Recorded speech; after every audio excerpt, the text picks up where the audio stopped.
ஆகையால் நீங்கள் இந்த அப்பத்தை புசித்து இந்த பாத்திரத்தில் பானம் பண்ணும் போதெல்லாம் கர்த்தர் வருமளவும் அவருடைய மரணத்தை தெரிவிக்கிறீர்கள். இப்படி நீ அப்பத்தையும் ரசத்தையும் நீ சாப்பிடும் போது நீ என்ன அறிக்கிற? அவருடைய மரணத்தை நீ அறிக்கிற. எனக்காக சிலுவை இப்படி மரிச்சாரு அப்படின்றது அவருடைய மரணத்தை நீ அறிக்கையிடுகிற. இப்படி இருக்க எவன் அபாத்திரமாய்னா தகுதி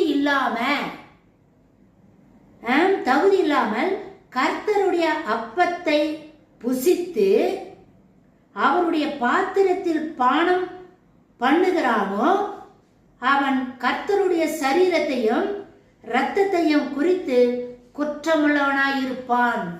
அப்படி நீ நிதானிச்சு யோசிக்காம ஏனோத ஒரு அனாவசியமா மனுஷனை போல நீ நினைச்சுக்கிட்டு நீ போய் அவருடைய சரீரத்தையோ ரத்தத்தையோ உட்கொண்டியனா நீ குற்றவாளி, நீ பாவம் செய்கிற அப்படின்னு வசனம் சொல்லுதுங்க.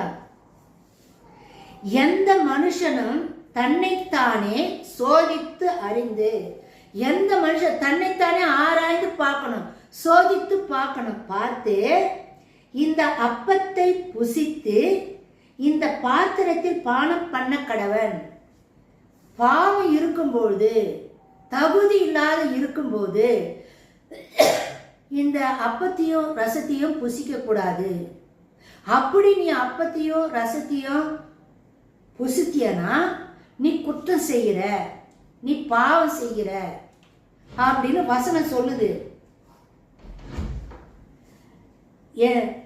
எந்த மனுஷனும் தன்னைத்தானே சோதித்து அறிந்து இந்த அப்பத்தில் புசித்து இந்த பாத்திரத்தில் பானம் பண்ண கடவன்.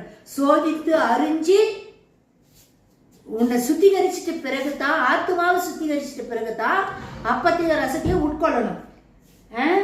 எண்ணத்தினாலெனில் அபாத்திரமாய் போஜன பானம் பண்ணுகிறவன் அப்படி தகுதி இல்லாம ஏனோதானோன்னு ஒரு அனாவசியமா மதிக்காத, இது கடவுளுடைய சரீரம், இது இயேசு கிறிஸ்துவோட ரத்தம்னு நிதானிச்சு நீ எடுக்கல அப்படின்னா பண்ணுகிறவன் கர்த்தருடைய சரீரம் இன்னதென்று நிதானித்து அறியாததினால் தனக்கு ஆக்கினை தீர்ப்பு வரும்படி போதனப்பானம் பண்ணுகிறான். அவனுக்கே தீமை அவனே வர வச்சுக்கிறான். அப்படி ஏனோ தானோன்னு நீ எடுக்கும் பொழுது இயேசு கிறிஸ்துவுடைய சரீரத்தை ரத்த